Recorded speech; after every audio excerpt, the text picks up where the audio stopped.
नमस्कार दोस्तों I am sure कि कल से आप लगातार स्पेन, मोरक्को, सियूता इन सब के बारे में काफी ज्यादा सुन रहे होंगे। बताया जा रहा है यहाँ पर यूरोप में एक बड़ा बॉर्डर क्राइसिस चल रहा है। ये आप देख सकते हैं खबर, Spain PM visit Ceuta after 57 migrants die breaching border from Morocco. तो ये मामला है क्या आखिरकार? मतलब स्पेन की टेरिटरी अफ्रीका में कैसे आ गई, यहाँ पर लोग बॉर्डर क्यों क्रॉस कर रहे हैं, प्रॉब्लम क्या चल रही है, वो सब कुछ मैं आपको डिटेल से बताऊंगा। चलिए आगे बढ़ते हैं, लेकिन उससे पहले आप सबको ये भी बता दूं, आप में से जो भी लोग यूपीएससी की तैयारी कर रहे हैं स्टडी आईक्यू के साथ जुड़ सकते हैं, क्योंकि यहाँ पर पूरी जो प्रिपरेशन होती है प्रीलिम से लेकर इंटरव्यू तक, ये तो हम सब कराते ही हैं, लेकिन साथ ही साथ इसमें आपको अनेकों फीचर्स मिलेंगे, चाहे वो मेंटरशिप है, टेस्ट है, रिवीजन, सब कुछ आपको इस बैच में मिल जाएगा। और भी कोई डाउट है, प्रॉब्लम है, तो ये फोन नंबर दिया है, इस पर कॉल कर लीजिए, यूज करिए कोड अंकित लाइव मैक्सिमम डिस्काउंट के लिए। चलिए शुरुआत करते हैं। सबसे पहले देखते हैं कि हुआ क्या है।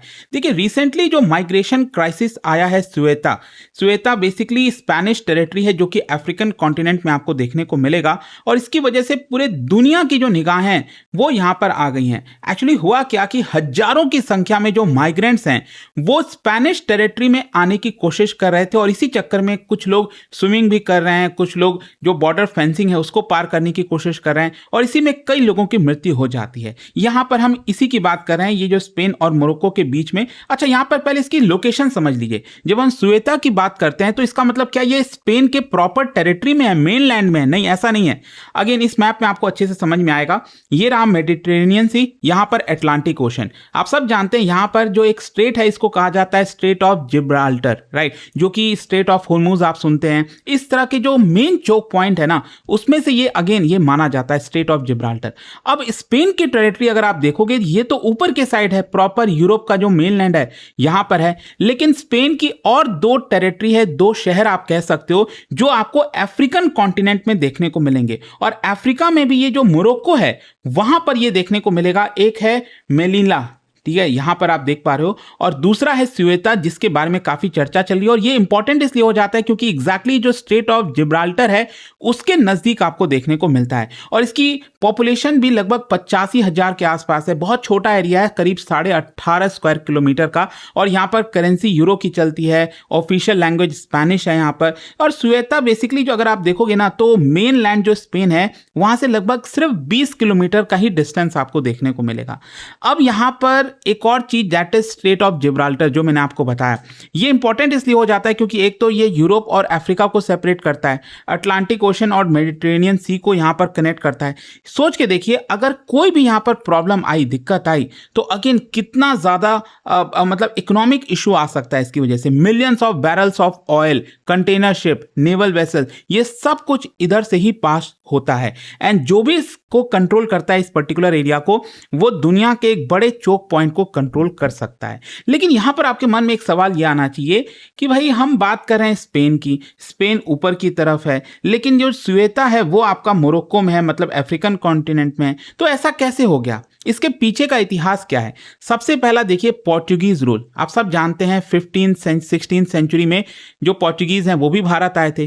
तो 1415 में, मतलब जो आपका यूरोप का सबसे पहले स्टार्टिंग का जो ओवरसीज एक्सपेंशन था, तो वो आपको 1415 में पोर्चुगल ने क्या किया था, जो यहां पर सल्तनत चलती थी वहां पर स्वेता जो मैंने आपको बताया उसको कैप्चर कर लिया। और फिर देखिए क्या होता है, 1580 में पोर्चुगल और स्पेन दोनों एक सिंगल मोनार्क के अंदर में आ जाते हैं। ये स्पेन तो आप जान ही रहे हैं, उसके बगल में ये पोर्चुगल है, तो ये एक सिंगल मोनार्क में आ जाता है। फिर क्या होता है, 1640 में जो पोर्चुगल है वो आपका इंडिपेंडेंट हो जाता है, लेकिन ट्रीटी ऑफ लिस्बन के तहत ये जो स्वेता था वो स्पेन की टेरिटरी के अंदर माना जाता है कि ये स्पेन की सॉवरेनिटी के अंदर में आएगा। और तब से लेकर अभी तक अगर आप देखोगे, ये जो स्वेता मैंने आपको बताया ये आपका स्पेन के अंदर में है। अच्छा, इसको लेकर मोरक्को का क्या पोजीशन है, क्योंकि है तो अल्टीमेटली ये मोरक्को की टेरिटरी में। तो मोरक्को ने कभी भी इन दोनों शहर को, स्वेता और मेलिला, इसको कभी भी स्पेनिश टेरिटरी को एक प्रकार से कहा कि ये हम रिजेक्ट करते हैं। मोरक्को का आर्गुमेंट ये था कि देखिए ये जो टेरिटरीज हैं ज्योग्राफिकली अफ्रीका का पार्ट है, and they should be return to Morocco.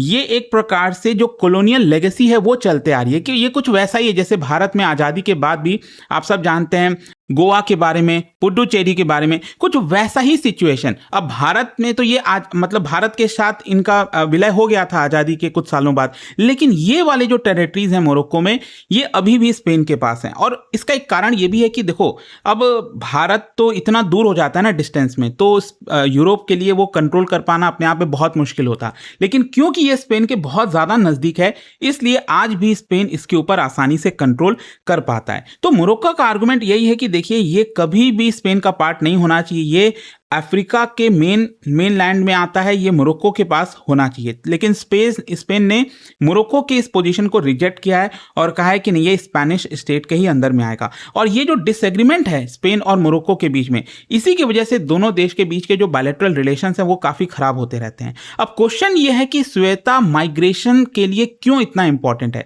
ध्यान रखिएगा, स्वेता सिर्फ एक स्पेनिश टेरिटरी नहीं है, ये यूरोपियन यूनियन का भी पार्ट है। क्योंकि स्पेन जो है वो यूरोपियन यूनियन के अंदर में आता है, तो ऑटोमेटिकली ये जो स्वेता है वो भी यूरोपियन यूनियन का टेरिटरी हो जाएगा। तो इसका मतलब ये हुआ कि जो भी माइग्रेंट्स हैं, अगर उनको यूरोपियन यूनियन के अंदर घुसना है, जाना है, तो अगर वो एक बार स्वेता आ गए तो वहां से ये असाइलम सीख कर सकते हैं और फिर यूरोप में अलग अलग जगह जा सकते हैं। अच्छा, यहां पर माइग्रेंट्स आते किधर से हैं? बेसिकली ये जो पूरा नॉर्थ अफ्रीका का टेरिटरी आप देख रहे हो, चाहे वो मोरक्को, माली, सेनेगल, ऐसा नहीं है कि सिर्फ मोरक्को से लोग आ रहे हैं। यहां पर जो माली हो गया, यहां से लोग चलकर मोरक्को जाते हैं और फिर वहां से स्वेता एंटर करने की कोशिश करते हैं। गिनी हो गया, सूडान हो गया, चड हो गया, नाइजर हो गया, कैमरून हो गया, इन सभी जगहों से यहां पर जो माइग्रेंट्स हैं वो आपका इधर आने की कोशिश करते हैं। और बेसिकली अगर आप देखोगे तो इसमें कई कारण देखने को मिलेगा, क्योंकि सवाल यही आता है कि लोग अपने जीवन को खतरे में क्यों डाल रहे हैं। एक तो इकोनॉमिक रीजन है, बहुत सारे जो सब सहारन अफ्रीका है वहां पर हाई अनएम्प्लॉयमेंट है, लोगों के पास जॉब नहीं है, वेजेस कम है, फूड इनसिक्योरिटी है, एजुकेशन अपॉर्चुनिटीज उतना नहीं है, तो लोग अल्टीमेटली चाहते हैं कि यूरोप के अंदर एंटर किया जाए। फिर पॉलिटिकल इंस्टेबिलिटी है, आपने देखा होगा सूडान में सिविल वॉर, कई जगह पर अलग अलग प्रकार की सिचुएशन है। क्लाइमेट चेंज की वजह से भी बहुत असर हो रहा है, क्रॉप फेलियर्स हो रहे हैं, डेजर्टिफिकेशन हो रहा है, सूखा पड़ रहा है, तो लोग भागना चाहते हैं। फैमिली रीयूनिफिकेशन, बहुत सारे अफ्रीका के जो लोग हैं उनके ऑलरेडी रिलेटिव्स यूरोप में रह रहे हैं, तो उनके साथ मिलने के लिए, जाने के लिए भी कहीं ना कहीं इसका रास्ता चुन लेते हैं। और स्मगलिंग नेटवर्क भी है, जो क्रिमिनल हैं वो भी यहाँ पर इस तरह के डेंजरस जर्नी को फैसिलिटेट करते हैं कि हम आपको स्वेता तक पहुंचाएंगे, तो इस तरह की भी चीजें होती हैं। अच्छा, माइग्रेंट्स स्वेता कैसे एंटर कर रहे हैं? एक तो स्विमिंग, क्या है ना कि वैसे तो ये लैंड बॉर्डर है, लेकिन हाँ, अगर आपको स्वेता के अंदर एंटर करना है तो एक तो क्या है कि यहाँ पर प्रॉपर लैंड पर फेंसिंग बनी हुई है, तो लोग एक तो फेंसिंग को पार करने की कोशिश करते हैं, जो कि काफ़ी मुश्किल हो जाता है। तो इसी की वजह से कई लोग क्या करते हैं, समुद्र में से इधर से, मतलब जैसे अगेन थोड़ा सा मैं आपको मैप में दिखा देता हूँ। यहाँ पर अगर आप देखोगे तो जैसे स्वेता है, तो लैंड की तरफ से जाएंगे तो उनको स्वेता जाना थोड़ा सा मुश्किल होगा, तो वो इधर से थोड़ा सा स्विमिंग करते हुए जो है थोड़ा सा घूम के जाने की कोशिश करते हैं ताकि वो इधर एंटर कर सकें। तो इसी की वजह से यहाँ पर ये थोड़ी सी प्रॉब्लम आ जाती है। और दूसरा क्या है, इन्फ्लेटेबल बोट्स हो गया, छोटे छोटे जो बोट्स होते हैं, डेंजरस होते हैं काफ़ी ज़्यादा। समुद्र में सोचो ना, आप ले जा रहे हो और कैसे आप पार करोगे। फिर बॉर्डर फेंसिंग को क्लाइम करना, मैंने जो आपको बताया। तो इसी की वजह से क्या हो रहा है कि बहुत से लोगों की जानें यहाँ पर जा रही हैं। अब क्वेश्चन ये है कि 2026 में कैसे अचानक से क्राइसिस आ गया।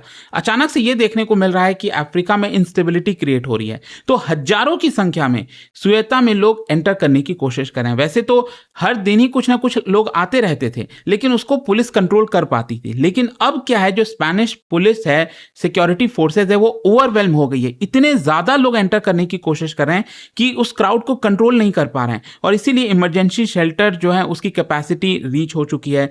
रीइंफोर्समेंट इंक्लूडिंग मिलिट्री पर्सनल, उनको डिप्लॉय किया गया है। इमरजेंसी जैसा सिचुएशन हो गया है। तो ये दिखाता है कि जो माइग्रेशन फ्लोज है अचानक से अगर आ जाए तो आपका पूरा इंफ्रास्ट्रक्चर कोलैप्स हो सकता है। अच्छा, इसको लेकर स्पेन का क्या रिस्पॉन्स है? स्पेन का कहना है कि हमने मिलिट्री पर्सनल डिप्लॉय कर दिया है, कोस्टल सर्वेलेंस जारी है ताकि समुद्र के रास्ते कोई ना आए, इमरजेंसी शेल्टर्स हम एक्सपैंड कर रहे हैं, मोरक्को के साथ कोऑर्डिनेट कर रहे हैं ताकि इसको रोका जाए। और स्पेन मेंटेन यही करता है कि देखिए, यूरोपियन यूनियन का जो एक्सटर्नल बॉर्डर है ये नेशनल, मतलब स्पेन के लिए और यूरोप के लिए, दोनों के लिए बहुत ज़रूरी है। उनकी रिस्पॉन्सिबिलिटी बनती है कि इसको रोका जाए, अदरवाइज अल्टीमेटली जो लोग हैं ये जो आ रहे हैं स्पेन में, वो यूरोप के बाकी हिस्से में जाने की कोशिश करेंगे। इसमें मोरक्को का क्या रोल है? देखो, मोरक्को एक कंट्री ऑफ ओरिजिन जो है वो कह सकते हैं, साथ ही साथ एक ट्रांजिट कंट्री है। मैंने आपको बताया, लोग सिर्फ मोरक्को से नहीं आ रहे हैं, आसपास के जो कंट्रीज हैं, अफ्रीका के बाकी के देश हैं, वहां से वो होते हुए जा रहे हैं। तो यूरोपियन यूनियन इस समय मोरक्को के साथ मिलकर काम कर रही है, कुछ पैसे भी दे रही है मोरक्को को कि भाई देखिए आप इनको कंट्रोल करिए, आने मत दीजिए। तो ये सारी चीजें चल रही हैं। लेकिन हाँ, इसका ह्यूमैनिटेरियन डायमेंशन भी है, क्योंकि जो माइग्रेंट्स हैं उनमें बच्चे हैं, फैमिलीज हैं, तो इंटरनेशनल ऑर्गेनाइजेशन का तो प्रेशर रहता ही है कि आप उनको बचाइए, ह्यूमन ट्रीटमेंट दीजिए, असाइलम प्रोसीजर यहाँ पर उसको उनको एक्सेस कराइए। लेकिन साथ ही साथ जो कंट्रीज हैं वो कहती हैं कि भाई हम कब तक इनको असाइलम देते रहेंगे, कब तक इनको अलाउ करते रहेंगे, इनको रोकना भी जरूरी है। तो देखते हैं अल्टीमेटली इसको लेकर क्या होता है। बट आई होप ये जो कल से चर्चा हो रही थी इसके बारे में, वो आपको अब समझ में आ गया होगा। और जाने से पहले एक इंटरेस्टिंग क्वेश्चन, क्या बता सकते हो इनमें से कौन सी कंट्रीज ऐसी है जो स्पेन के साथ लैंड बाउंड्री शेयर नहीं करती है? यह आपको बताना है, और इसका राइट आंसर आप सब जानते हैं। मेरे इंस्टाग्राम पर तो मिलेगा ही, वहां पर अगर आप नहीं हो कोई बात नहीं, टेलीग्राम से ले सकते हैं इसका सही उत्तर। और दोस्तों, जैसा मैंने आपको बताया, अगर आप यूपीएससी की तैयारी कर रहे हैं, कोई भी बैच चाहते हैं, स्टडी आईक्यू के साथ जुड़ सकते हैं। प्रीलिम से लेकर इंटरव्यू तक की हम तैयारी कराएंगे। 18 बुक्स का पूरा सेट आपके घर पर भेजा जाएगा। कोई भी अगर आपको डाउट है, प्रॉब्लम है, फीचर्स को लेकर, बैच को लेकर, ये फोन नंबर है, इस पर कॉल करिए, यूज करिए कोड अंकित लाइव, लिंक कमेंट सेक्शन में दिया हुआ है, वहां से आप डायरेक्टली जाकर परचेज कर सकते हैं।